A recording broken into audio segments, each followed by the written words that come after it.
முல்லைத்தீவு ஊடக அமையத்தினால் கருப்பு ஜனவரி தினத்தை அனுஷ்டிக்கும் வகையில் ஊடகவியலாளர்களுக்கான அஞ்சலி நிகழ்வும் கருப்பு ஜனவரி தொடர்பான துண்டு பிரசுரங்கள் விநியோகிக்கும் நிகழ்வும் நேற்று முல்லைத்தீவில் நடைபெற்றது. ஊடகவியலாளர்கள் நீதிக்காக குரல் கொடுத்த போது கொல்லப்பட்டும் காணாமலாக்கப்பட்டும் உள்ள ஊடகவியலாளர்களை நினைவு கூறும் நோக்கில் ஜனவரி மாதத்தை கருப்பு ஜனவரியாக அனுஷ்டித்து வருகின்றனர். சுமார் 50 ஊடகவியலாளர்கள் அரச படைகளால் கொல்லப்பட்டதாகவும் பலர் வலிந்து காணாமலாக்கப்பட்டுள்ளதாகவும் தெரிவிக்கப்படுகின்றது. ஊடக நிறுவனங்கள் மீது மேற்கொள்ளப்பட்ட தாக்குதல்களும் அதிகமாக ஜனவரி மாதத்திலேயே இடம்பெற்றுள்ளன. இந்த சூழலில் உயிரிழந்த ஊடகவியலாளர்களை நினைவு கூறுவதோடு அவர்களின் கொலைகளுக்கும் காணாமற் போனவர்களுக்கும் நீதி கோரி தொடர்ச்சியான போராட்டங்களும் முன்னெடுக்கப்பட்டு வருகின்றன. ஆட்சி மாற்றங்கள் ஏற்பட்ட போதிலும் இதுவரை அவர்களுக்கான நீதி கிடைக்காத நிலை தொடர்கின்றது என்பதையும் ஊடகவியலாளர்கள் சுட்டிக்காட்டியுள்ளனர்.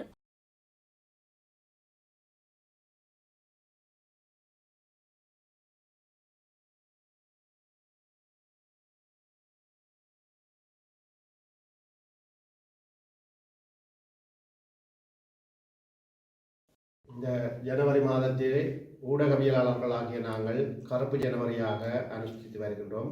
காரணம், எங்களுடைய மக்களினுடைய உண்மை தகவல்களை, அதாவது மக்களுக்கு நடக்கின்ற அநீதிகளை வெளிக்கொண்டு இருக்கின்ற நோக்கோடு மிகவும் காத்திரமாக செயற்பட்ட ஊடகவியலாளர்கள் கடந்த 2009க்கு முன்னர், குறிப்பாக அந்த யுத்தம் நடைபெற்ற காலப்பகுதியிலே அதிகளவான ஊடகவியலாளர்கள் தமிழ் மக்களினுடைய உரிமைக்காக குரல் கொடுத்த காரணத்தினால் சுட்டு கொல்லப்பட்டும் கடத்தி காணாமல் ஆக்கப்பட்டும் இருக்கின்றார்கள். அந்த வகையிலே ஜனவரி மாதத்தை பொறுத்தளவிலே எங்களுக்கு சுப்பிரமணியம் சுகீர்தராஜன் அண்ணா 2006ஆம் ஆண்டு திருகோணமலையில் நடைபெற்ற 5 மாணவர்களினுடைய படுகொலை தொடர்பான உண்மைகளை வெளிக்கொணர்ந்த காரணத்தினால் சுட்டுக் கொல்லப்பட்டிருந்தார். அதே போன்று லசந்த விக்ரமதுங்க அவர்கள் ஜனவரி மாதத்திலே கொல்லப்பட்டிருக்கிறார். அதே போன்று அந்த ஜனவரி மாதத்திலேயே பிரதி டெக்னாலஜி அவர்கள் கடத்தி காணாமல் ஆக்கப்பட்டிருக்கின்றார். அதே போன்று ஜனவரி மாதத்திலே அதிகளவான ஊடக நிறுவனங்கள் மீதான தாக்குதல்கள் இடம்பெற்றிருக்கின்றது. ஆகவே இதனை அடிப்படையாக கொண்டு ஊடகவியலாளர்கள் ஜனவரி மாதத்தை கருப்பு ஜனவரியாக அனுஷ்டித்து வருகின்றார்கள். அந்த வகையிலே முல்லைத்தீவு ஊடக அமையத்தில் இன்று இந்த ஊடகவியலாளர்களை நினைவேந்துகின்ற அதே வேளையிலே நாங்கள் இந்த விடயம் தொடர்பான துண்டு பிரசுரம் ஒன்றை மக்களுக்கு விநியோகிக்க இருக்கின்றோம்.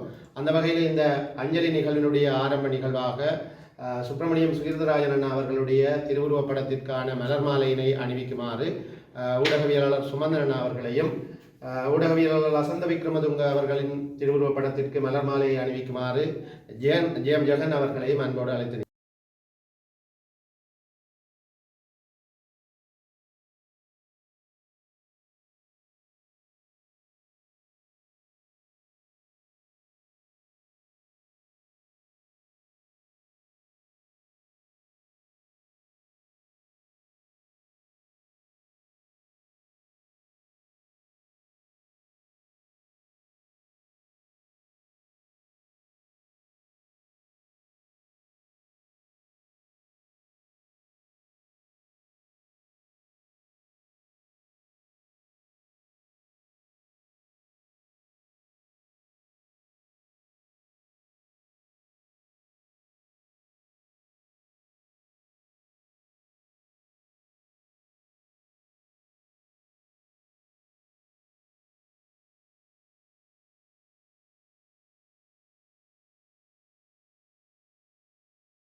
மேலதிக செய்திகளுக்காக எமது யூடியூப் தளத்தை சப்ஸ்கிரைப் செய்யுங்கள்.